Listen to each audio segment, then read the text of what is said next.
जीवन भर पढ़ाई करो, बॉस की गुलामी करो, एक एवरेसी लाइफ जियो, थोड़ा बहुत पैसा कमाओ और फिर बुढ़ापे का इंतजार करो। आज की डेट में क्या कोई ऐसी घिसी पिटी लाइफ जीना चाहता है? आज भी सभी लोगों को जल्दी से जल्द अमीर बनना है, खूब सारा पैसा कमाना है और फाइनेंशियली फ्री होना है। और इस फ्रीडम के लिए लोग खूब मेहनत तो करते हैं, रिसर्च भी करते हैं, पर एग्जीक्यूशन में मात खा जाते हैं। आज की डेट में मोर देन 72% पॉपुलेशन के पास फाइनेंशियल फ्रीडम और पावर ऑफ कंपाउंडिंग जैसी चीजों की नॉलेज है, पर आज भी बहुत से लोग इसका सही फायदा नहीं उठा पा रहे हैं। ज्यादातर लोग आज भी इन्वेस्टमेंट और सेविंग जैसे टॉपिक्स को इग्नोर करते हैं और उससे डरते हैं। खर्चा ऐसे करने लगते हैं जैसे पैसों का अंबार लगा हो और लोन्स और ईएमआई के चंगुल में फंसकर पावर ऑफ कंपाउंडिंग के अगेंस्ट चले जाते हैं। देखो, अगर आपको जल्दी फाइनेंशियल फ्रीडम अचीव करनी है तो आप कंपाउंडिंग का एक ऐसा रूल सीखोगे जो आपकी बिगड़ी हुई फाइनेंस की गाड़ी को भी ट्रैक पर ले आएगा और मात्र 8 सालों के अंदर अंदर आपको काम से फ्रीडम दे देगा। यानी 8 साल काम और जिंदगी भर आराम। पर असल बात तो ये है कि मोस्टली लोग ये सब जानने के बाद भी इसे इग्नोर करते हैं। और ऐसा ही एक इंसान था, सूरज। दरअसल रमन, अनुभव और सूरज कॉलेज के दिनों से एक साथ थे। तीनों का हॉस्टल भी सेम था, तीनों पढ़ाई में काफी जीनियस भी थे और दोस्ती ऐसी कि पूरा कॉलेज उन्हें 3 इडियट्स वाली जोड़ी कहता था। पर ये 3 इडियट्स कॉलेज खत्म होने के बाद लाइफ की रेस में अलग अलग हो गए। अब हुआ क्या कि सूरज एक मिडिल क्लास फैमिली से बिलोंग करता था। स्कॉलरशिप से उसे कॉलेज मिला था और अपने खर्चे भी वो मुश्किल से चला पाता था। पर जब उसकी जॉब लगी तो वो एक बड़ी एमएनसी कंपनी में अच्छी पोस्ट पर लगा और उसे पर मंथ 50,000 रुपए मिलने लगे। पर रमन और अनुभव दोनों को कैंपस से अच्छी प्लेसमेंट नहीं मिली, इसलिए रमन ने डिसीजन लिया कि वो अपना काम करेगा और साइड इनकम के लिए स्किल सीखकर फ्रीलांसिंग भी करेगा। वहीं दूसरी तरफ अनुभव ने भी अपना फोटोग्राफी का पैशन फॉलो किया। वे स्टार्टिंग के पहले 1 साल में रमन और अनुभव दोनों ही सूरज से कम अर्न कर रहे थे और जितना उन्हें मिल रहा था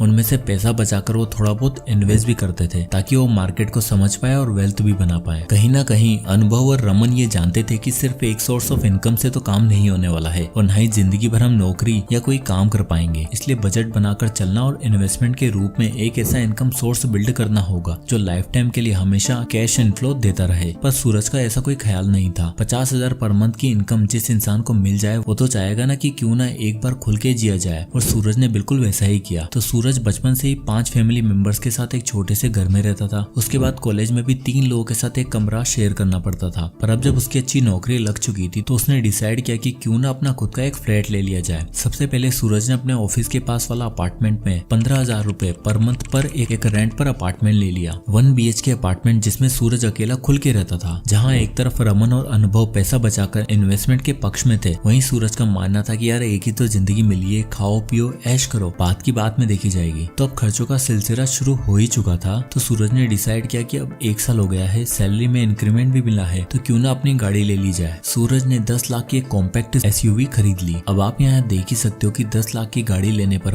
मंथ 20,000 तक की EMI देना पड़ेगा। सूरज ने कहा 50,000 की इन हैंड सैलरी है, 20,000 EMI में चली जाएगी तो क्या दिक्कत है। यानी अब उसका 15,000 रेंट पर और 20,000 कार की EMI में मिलाकर 35,000 का मंथली खर्चा फिक्स हो चुका था। पर फिर भी उसके माथे पर एक टेंशन की लकीर तक नहीं थी, क्योंकि वो लाइफ को एंजॉय कर रहा था। पार्टी करना, गैजेट्स खरीदना, अप टू डेट रहना उसकी फितरत बन चुकी थी। धीरे धीरे समय बीता और 5 साल गुजर जाते हैं। इसी बीच सूरज की सैलरी 80-90 हजार के आसपास हो चुकी थी और वो उतना ही खर्चीला बन जाता है। इसी बीच में रमन और अनुभव की भी याद आती है, तो दोनों को कॉल करता है और एक फेमस कॉफी शॉप पर बुलाता है। 5 साल बाद फिर से तीनों 3 इडियट्स मिलते हैं। पुरानी कॉलेज की बातें, लाइफ की बातें हुई और इसी बीच सूरज ने पूछ लिया कि भाई तुम दोनों की फाइनेंशियल लाइफ कैसी चल रही है, सैलरी वगैरह सब सही है ना, घर गाड़ी ली या फिर नहीं। इस पर रमन ने बताया कि भाई सब बढ़िया चल रहा है, मैं आजकल फ्रीलांसिंग और एक ऑनलाइन बिजनेस कर रहा हूँ जिससे मुझे महीने का आराम से 70,000 रुपए मिल जाता है। और बात रही घर और गाड़ी की, तो भाई घर तो पहले से ही था और गाड़ी का यार मुझे कोई ऐसा शौक नहीं है। नॉर्मली गाड़ी रखी है जिसमें सबको कंफर्ट मिल जाए। बाकी थोड़ा बहुत पैसा बचाकर हर महीने इन्वेस्ट भी कर लेता हूँ और साथ साथ में रिटायरमेंट प्लानिंग भी चल रही है। इन्वेस्ट? सूरज उससे पूछता है भाई तुम इन्वेस्ट भी कर लेते हो, कितना इन्वेस्ट करते हो और कोई फायदा हुआ इन्वेस्टमेंट करने से? भाई मैंने तो एक बार क्रिप्टो कॉइन में इन्वेस्ट किया था, मेरा सारा पैसा डूब गया। तब से ये स्टॉक मार्केट, क्रिप्टो वगैरह पर मेरा विश्वास ही नहीं है, इसलिए अपना सारा पैसा खर्च कर देता हूँ और उससे खुशियां खरीदता हूँ। इसी बीच सूरज अनुभव को टोकते हुए कहता है कि तुम्हारे क्या हाल है भाई, फोटो वगैरह सही चल रहा है? इस पर अनुभव हंसते हुए जवाब देता है, हाँ भाई बढ़िया चल रहा है। स्टार्टिंग का पहला साल काफी स्ट्रगल करना पड़ा, पर अब एक स्पोर्ट्स कंपनी में स्टेबल जॉब लग गई है, महीने का 80,000 तक आ जाता है। और अब मेरी इंस्टा प्रोफाइल पर भी इतने फॉलोवर हो गए हैं कि कॉर्पोरेट इवेंट्स की गिग भी कर लेता हूँ। 25-30 हजार रुपए एक्स्ट्रा तो वहां से आ जाते हैं। इतना सुन के पहले तो सूरज को हजम नहीं हुआ, फिर बाद में उसने अनुभव से भी सेम सवाल पूछा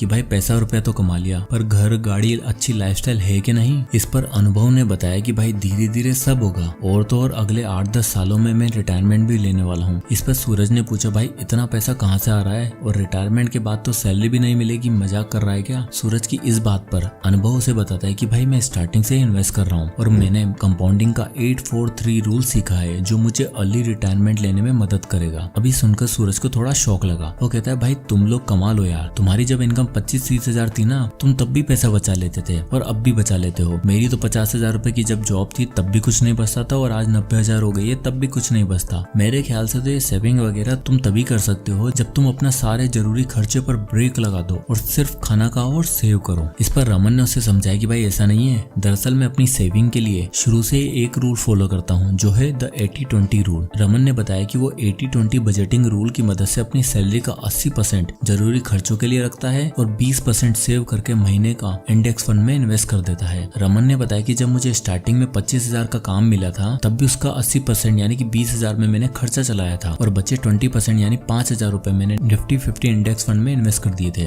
और आज 25 की एज में मेरी सैलरी 70,000 है, तो मैं आराम से हर महीने 14,000 रुपए पर मंथ इन्वेस्ट कर लेता हूँ। रमन की बात को कंटिन्यू करते हुए अनुभव कहता है कि भाई मेरा भी कुछ ऐसा ही हाल है। स्टार्टिंग में मुझे भी काम सीखना था, इसलिए छोटी शुरुआत करी और बचत की आदत लग गई। मैंने कभी भी फ्लैट रेंट पर नहीं लिया, डेली ट्रेवल करके अपने पेरेंट्स के घर पर ही रहता था। किराया बच सके इसलिए मेट्रो में ट्रेवल करना पसंद करता था, तो खर्चे कम थे और बचत हो जाती थी। वहीं से आदत लगी और आज देख मैं महीने का 30,000 तक सेव करके इन्वेस्ट कर देता हूँ। और कंपाउंडिंग का ये 8-4-3 रूल मुझे अगले 8-10 सालों में एक अच्छी खासी वेल्थ बना कर देगा। सूरज ये सब सुनकर बोर हो गया। उसने बोला क्या यार तुम अभी से दोनों बुड्ढों वाली बातें कर रहे हो, 25 साल में रिटायरमेंट की कौन सोचता है। और भाई ये मार्केट बहुत रिस्की काम है, कोई पैसा नहीं बनेगा, उल्टा गवा दोगे। आराम से नौकरी चाकरी करो और मेरी तरफ लाइफ एंजॉय करो यार। इस पर अनुभव को बहुत बुरा लगा और उसने बोला कि यार जो तू अभी इतना बोल रहा है ना, एक काम करते हैं कुछ सालों बाद मिलते हैं, फिर देखते हैं क्या होता है। सूरज बिल पे करता है और तीनों दोस्त बाहर निकल जाते हैं और फिर सब अपनी अपनी लाइफ में सेटल हो जाते हैं। और देखते देखते 8 साल निकल जाते हैं, सबकी शादी हो जाती है और सूरज अब ले लेता है एक नया घर, 60 लाख का एक 2 BHK अपार्टमेंट। और ये अपार्टमेंट वो और उसकी वाइफ मिलकर EMI पर लेते हैं। और अब आप देख ही सकते हो कि 50 लाख के लोन पर लगभग 45,000 पर मंथ की EMI पे करनी पड़ेगी। अब सूरज और उसकी वाइफ दोनों पैसा कमाते थे, तो उन्होंने डिसाइड किया कि ये घर ले लिया जाए। पर जिस हिसाब से सूरज के खर्चे थे, उसके और उसकी वाइफ का 1.5 लाख की इनकम होने के बावजूद उसके पास कुछ नहीं बचता था। अब सूरज की हाउस वार्मिंग पार्टी पर रमन और अनुभव दोनों आते हैं। फिर से एक बार इनकम डिस्कस होती है, तो इस बार रमन बताता है कि भाई इन 8 सालों में मैंने 14,000 रुपए मंथली इन्वेस्ट किया है और आज मेरे पास 12% रिटर्न के हिसाब से 22 लाख की वेल्थ बन चुकी है। वहीं अनुभव ने बताया कि भाई इन 8 सालों में मैंने 30,000 पर मंथ इन्वेस्ट किया और हर साल 10% का स्टेप अप भी किया, और आज 8 साल बाद मेरे पास 12% के हिसाब से लगभग 63 लाख रुपए की वेल्थ बन चुकी है। ये सब सुनकर सूरज हैरान रह गया। उसने सोचा कि यार हर महीने मैं 45,000 रुपए फिक्स्ड खर्चा करता हूँ और मेरे पास फिर भी रिटायरमेंट के नाम पर एक फूटी कोड़ी नहीं है। वहीं ये दोनों 14 और 30,000 का इन्वेस्टमेंट में 23 और 60 लाख के मालिक हैं। अब जाकर उसे एहसास हुआ कि वो कितनी बड़ी गलती कर रहा था, और इसलिए वो अनुभव से पूछता है कि भाई जरा वो बताइए वो 8-4-3 रूल के बारे में क्या था। इस पर अनुभव बोलता है कि भाई 4 साल और रुक जा, तुझे अपने आप पता चल जाएगा कि पावर ऑफ कंपाउंडिंग क्या होती है। सूरज ने कहा भाई मुझसे बहुत बड़ी गलती हो गई, मैंने लाइफ को कभी सीरियसली नहीं लिया। अब अगले 20 साल तक मेरे सर पर ये कर्जा तांडव करेगा और मुझे 60 की उम्र तक काम नहीं करना। उल्टा आजकल जॉब सिक्योरिटी का भी कोई भरोसा नहीं है। हमारे ऑफिस में 23 साल से काम कर रहे वर्मा जी को अप्रेजल के time we no longer need your services बोलकर निकाल दिया। बता यार ये तो हाल है हमारे नौकरी की दुनिया का। इसलिए मुझे अब लग रहा है कि मुझे भी तुम दोनों की तरह इन्वेस्टिंग करनी चाहिए थी और रिटायरमेंट प्लानिंग के लिए कुछ फंड्स बनाकर रखने चाहिए थे। ये सब सुनकर अनुभव सूरज को अपना पोर्टफोलियो दिखाता है और उसे एक कैलकुलेशन की मदद से समझाता है। तो ये 8-4-3 रूल कहता है अगर तुम्हें जल्दी रिटायर होना है तो तुम्हें सबसे पहले अपना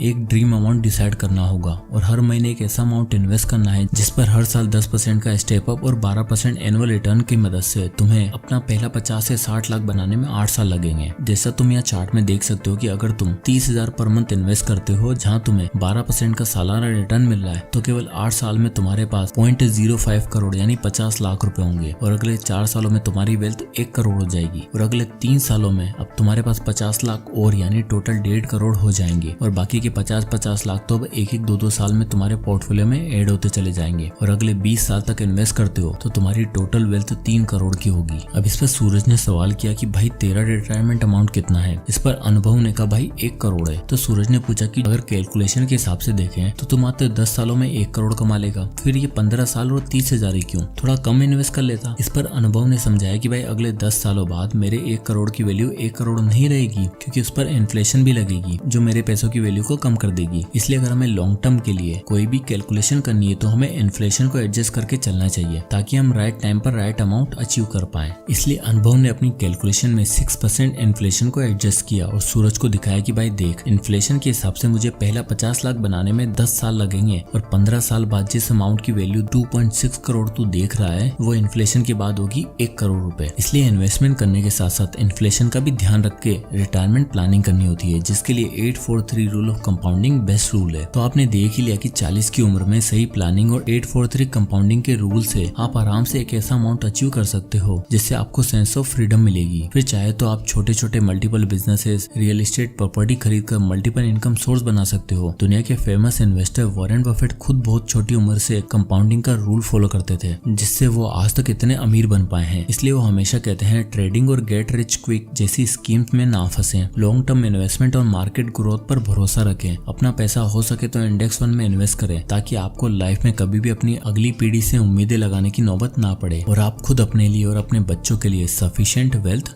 बना पाओ। जय हिंद।